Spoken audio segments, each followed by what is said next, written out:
start off, would you mind doing like a quick introduction in case people don't really know who you are and like where you're at, Yeah, what you're about? sure. So my name is Kira Ryberg, and I have a YouTube channel. I live in Paris, and I kind of started here as an au pair, and then I met my now husband and just kind of stayed. And I'm an astrologer, and that's kind of my vibe. Love it. Yeah, I got this background. Yeah, I love it. I love it. But yeah, so I was wondering, maybe we can like start from the beginning. Like, what made you want to come to France and move to Paris? Yeah, I went on a trip when I was 18 to Europe for the first time, and I just kind of fell in love with it and felt like, oh, this is my place. These are my people. This is where I'm meant to be. Yeah. And then after that, it was kind of a continuum of going back to France every year and then realizing this is not sustainable financially. Like maybe we just move. And so I started looking into ways to do that. And yeah, I kind of just quit my life, like quit my job and quit school and just moved to Paris. And yeah, that was kind of how I got started. And I au paired, like I said. So that was what I was doing for the first year. Cool. So how old were you when you first like went over? 21. I Okay. don't think So about had that. you like graduated or like where were you in life? No, I was in the middle of going to school. I was working full time and going to school full time, and I was really burnt out from that kind of rhythm. And I just very spontaneously one day was like, I'm over this. And I stopped going to college and I quit my job like a couple months later and I moved. And then when I kind of got more settled here, I went back and I got my degree and I finished up everything. But yeah, I was in a very burnt out place when I decided to move here and probably was maybe escaping a little bit.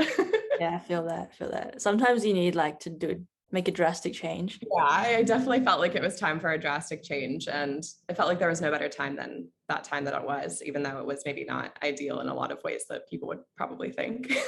Cool. And then how was your experience as an au pair? Like, was it good, bad, kind of a bit of both? Yeah, a bit of both. I think for like most au pairs, it's probably that way. I had some problems with my host family. Like we definitely were not the same kind of people. And I think they were at a certain place in their life where maybe things weren't great as a family unit and they would drag me into that. And I didn't want to be in that.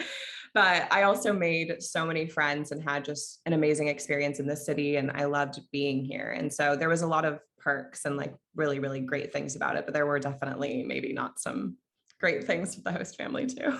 Right. Yeah. No, I didn't like an exchange program and I lived with host families and I kind of had like a mixed experience as well. So I'm Yeah. definitely a bit like hesitant to do that again. But at the same time, it was like, it's like a unique experience that you wouldn't get, if you didn't live with a family or yeah. Yeah, it's definitely throws you right into the culture and into the life a lot. And I think that the older you get, maybe the harder it is to do that. Cause I had Yeah. already been living on my own for a while and they wanted me to like be telling them where I was at all times and like Oh, checking really? in. And Yeah. I was like, no, I'm an adult. Like I'm not, I'm not doing that. And so there was definitely just kind of this, like they wanted me to be a kid and I wasn't a kid. And so I think as you get older, it's harder to assimilate into a family unit that isn't your own, I guess. Yeah, definitely. Were you living with the family or did you have like your own apartment? Oh no, I was living with the family and they were in the suburbs as well. So I wasn't even in the city. And so you have to take like a specific train to get there. And so I couldn't be in Paris past 11 p.m. or I wouldn't be able to catch that train until 6 in the morning. So it was kind of this weird, either you're staying out till 6 or you're going home at 11. And so it was maybe not the most ideal for someone who wants to like go out in Paris and like, have Right. the real experience, I guess. So were you in a pair, was it 1 year or? Yeah, they asked me to stay for a second year and I was like, no. Okay. 1 year is good for me. And Yeah. then like when did you come back to France? Well, I had met he was my boyfriend at the time and he's my husband now. And we had met when I was au pairing. And then I went back to California just because of visa stuff. And then kind of came back and stayed with him for a few months and we were figuring our stuff out. And then we went and traveled a lot, like around, we did like backpacked in Southeast Asia for like 4 months and then just kind of got hitched very spontaneously. So then we moved back and that was kind of like the the start of my now journey in France. So I wasn't ever really gone for more than a couple months. Oh, cool, cool. So Yeah. how long like have you been living in France then? Like, I don't know, altogether. Uh, yeah, no, since I was 21. So it's about 5 years now, which Oh, is crazy. wow. It's a long Yeah, time. it's been a long time. I'm Yeah. like a full French person now. Yeah. I just got my 10-year residency. So now I'm here Nice. filming them all. Yeah. Cool. And how is your French? Like, are you fluent or not It's really? a work in progress. I think it's better than I think it is, but I'm still have that like nervous thing to speak French with people, but I think it's probably better than I give myself credit for sure. Like I'm conversationally fluent at least, but the Oh, maybe more complex yeah. conversations are a bit more challenging when people speak really fast and ask lots of questions. Right, right. I guess because I've heard in Paris there's lots of like English speakers, so you can kind of get away with not learning French. Is that kind of Yeah, I think that's definitely true. And I probably relied on that a little too heavy in the first few years that I was here. And only in the like last few years, I've really tried to speak French more and not rely on the English as much because you don't need it, but it's going to help obviously. And I want to be like a fully functioning independent person in this country and go to my own, doctor's appointments and do everything like that. So it's kind of necessary if you really want to live here long term, which I do. So cool? Is there anything you miss from home? Like you said California, right? yeah, Is I'm there from anything Southern you miss? California. I mean, I guess like the stereotypical answer is like my friends and my family and stuff. And I do definitely miss my friends and my family. But I think that's pretty much it at this point. Like I used to be a lot more homesick than I am now. And there was a lot of things I missed. Like I missed the food and now I don't miss that at all. And I missed certain aspects of the culture and the convenience. And now I don't really miss that at all. And especially with the state of the US at the time, it's maybe not I'm kind of happy not to be there. Yeah, yeah, definitely. I feel like a lot of people are that you either love it or you hate it. Like I've spoken to other people that left the US and they're like, I never want to go back there. Yeah, I definitely don't feel the need to ever move back. But it's always nice to go visit and go back home and just like, see everybody and kind of experience that way of life. But after about a week or so, I'm like, no, okay, get me back to Paris. Like this isn't my place anymore. Oh, cool, cool. Yeah. And I just want to talk about your YouTube for a second. So I guess Sure. what made you want to start like making videos? I don't know. I feel like I always wanted to be like on YouTube. Like even as a kid, when I first started my channel, I discovered this video I had made when I was like 15 or something, and I'd like posted it. I didn't even know that it was there. And so I think it's the desire has been around for a long time. And then I actually started as a fitness channel. And then I kind of like diverged into being more like Paris Yeah. content. But I just feel like it's a fun way to like express creativity and to connect with people. And I think it's fun to share your life in some aspects and just like create a little community. Like it's a fun Yeah. thing. Yeah, definitely. Do you spend a lot of time watching other people's videos? Like who are your favorite I YouTuber? feel like I used to spend a lot of time and now I don't really spend any time watching other people's YouTube videos. I just feel like I don't have a ton of time, but I used to be really into like, the UK, like fitness influencer, like that kind of circuit was really, I liked that for a few years. And then now I don't really watch many people. So I feel like I don't have like a good answer for that question. That's fine, no worries. I know you're like got into is it astrology? I don't want to like Yeah. say it wrong. No, you're Um, fine. You're fine. but yeah, so I was wondering how did you kind of like get into that whole world? Like was there one thing that kind of sparked your interest? Yeah, I think it was something that I've kind of always been interested in, like I was always the person who wanted to like read my sun sign horoscope and like, get my friends to download co-star so we could see if we were compatible and stuff like that. And then I've always kind of had it around me. Like my dad used to take me to get our tarot cards read when I was a kid and stuff. So it's kind of always been in my life. But then this past year, I had a friend who was in Paris as well. And we had talked about starting a podcast for a really long time. And she's has like a tarot channel on YouTube and she's really into tarot. And we wanted to do tarot and astrology. I was like, okay, well, I don't know a lot about tarot. So I need to learn about astrology so I can have something to offer. And when I started kind of studying it for real and not just, sun signs and memes and stuff like that, I got so obsessed with it. And I just kind of like dove headfirst. And it's now probably like, I love it more than anything. Like I'm obsessed. Wow. Wow. Well, like, why do you think it resonated so much? Like, because you know how Yeah. like I feel like some people were like, no, that's not for me, and then other people like, I'm obsessed. So Yeah, I think it depends. I think for a lot of people that feel like, oh, maybe that doesn't resonate for yeah, me, it's more a very superficial level of astrology that doesn't resonate. Because I think, at least I'm an astrologer now, so in my belief, I yeah, think it would resonate. Kind of explored it more and like got their birth chart read. But when I started looking at my own chart and learning all these things, and like I have very specific stuff about, moving to another country and marrying a foreign person and living in a culture where I don't speak the language, like my birth chart talks about all of that. And that kind of made me just stop in my tracks. I was like, there's no way this should work. Like, there's no way that like where the planets and the stars were when I was born yeah, should have anything to say about my life, but it does. So there's something here. And then I just kind of kept going down that rabbit hole and being like, okay, well, almost like very skeptically being like, we got to prove this wrong. Like there's no way this works.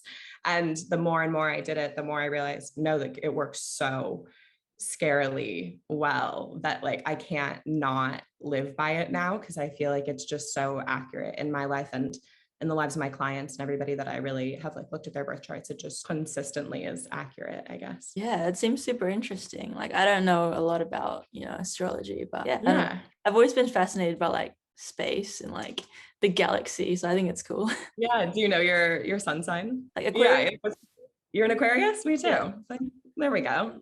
love That's why we it. vibe. Yeah, you've been in Paris for like 5 years now. Do you consider yourself like Parisian or like? I think if a Parisian heard me Yeah. say that I'm Parisian, they would be like, no, she isn't. Oh, But I kind of think I'm an honorary Parisian at this yeah. point. Like I've definitely adopted a lot of the behaviors and the lifestyle and everything. So I think I'm California Parisian. It's a very specific brand of Parisian, but I think I have a little bit of it in me now. Yeah. So what are your favorite spots? Like, do you have any favorite places that you like to go in Paris? Yeah, I live in like the second arrondissement, which is pretty central, and I love this area. I think my friends would probably say I like this area too much because I don't tend to like venture out as much as I used to. But I think that there's so many great places around here. Like I'm maybe like a 10 or 15-minute walk from the Louvre, and there's like all of these beautiful gardens and the Seine, and there's so many good like restaurants and bars and stuff. So I really like the area of like the first, second, and third is really nice if people know the breakdowns of like the arrondissements, which is kind of like the cities within the city, I guess. Okay, cool. And I saw from your videos like you've traveled kind of to some other places in France as well. Do you have any other cities or like towns that you really enjoyed? Yeah, I actually haven't done it extensively. It was kind of this year for the first time with COVID that we didn't go to a different country. We wanted to, stay as safe as possible and Yeah. kind of like distanced as possible. So we went to the countryside of France and I did absolutely love it. Like we went kind of down south by La Rochelle, which is like a port city, but we were more in the country and I really, really loved it. Like it was so picturesque and calm. And, you've got like horses and little, just animals everywhere and you can hear Yeah. the birds chirping. It was such a different vibe than Paris. And it made me definitely want to just get out of the city and move to the country. Yeah, I think I saw your videos saying you were going like not leaving Paris, but maybe going suburbs more or like to the countryside. So Yeah, it's a process. We're trying anyway, but it's there's kind of like a big, ever since COVID, a lot of people want to leave the yeah. city and kind of have more space because we've been living in this studio apartment for like 2 or 3 years now. So, or maybe 3. And so it's been a long time in the studio apartment. And I think we have a dog, and we're just like ready for space and a garden and would love to be in the countryside, but that's a bit far out. So my husband still works in Paris. So I think Yeah. probably suburbs and then countryside in the long term would be the goal, but we'll see. That sounds pretty ideal. I mean, I'm like, I want to experience living in big cities, but I think ultimately I'll probably end up like in a small town somewhere. Yeah. Do you live in a city now or are you in? Yeah, so I live in Auckland, which is the biggest city in New Zealand. Yeah. And I'm thinking of like, I don't know, I have this like extensive plan of like just moving to different countries. I think Yeah. ultimately, yeah, probably go to like a small beach town somewhere. That's nice. Yeah. I feel like it's nice to do it when you're young, do the cities while Yeah. you're young and then kind of move out and have more space. And when you're not as, interested in going out every night and like having that more active life, then it's nice to kind of retreat to the country or like a nice little beach town or something like that. Which city are you aiming for? Mm. I don't know. Actually, like recently I've been liking France. Yeah. Maybe I'll like move there for a year. I don't know. Like, what do you think would be the best places to move in France? I mean, I think it really depends on what you want. Like as now a Parisian, if I don't say Paris, I think I'll be shunned. I love Paris. I think it's like it's a great city, and it's really multicultural, and it's very, like I said, like you can kind of get by without speaking French. And if you don't speak French, it's a little bit harder. Like you couldn't really move to certain places if you don't speak Yeah. French. It's just not the culture there to speak English. And so I think Paris is nice, but I haven't really been to any of the other big cities like Bordeaux or Lyon to really be able to say, but I got to go with Paris. I mean, how could you not? Right. Yeah, sure. What's like, is it hard to find a job in France, like especially, you know, for English speakers? Yeah, it was for me, which is kind of also what propelled me to do astrology, because I had graduated right when the pandemic kind of started, and then trying to find a job in that climate for an English speaker was maybe not the easiest. But I really think it depends on what your field is, because if you're into more like digital communications, then I think that's a really big thing where they need a lot of English speakers just to, you know, translate everything, make sure it makes sense for social media. And so that's where I see the most openings, but I haven't really explored other things.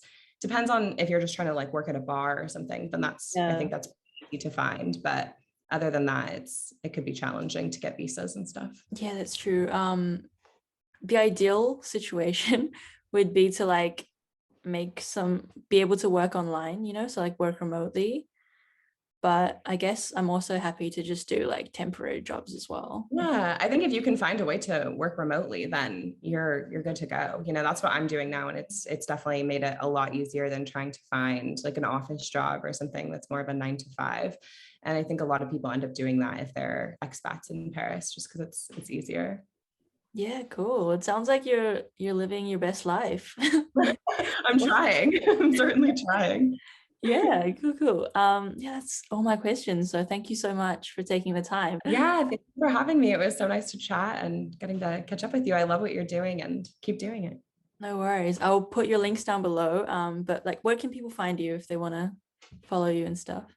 Yeah, you can find me on my YouTube channel, which is just my name, Kira Ryberg. Or if you're interested in the astrology stuff, I have a website, which is just www.kiraryberg.com, and that's got all my info on there. And that's probably where you'll find the most of me. Cool. Yeah, we'll look forward to seeing your future adventures, and maybe one day we can like meet up if I come to Paris. Absolutely. Yeah, if you're in Paris, definitely hit me up and we'll grab a drink or get some dinner.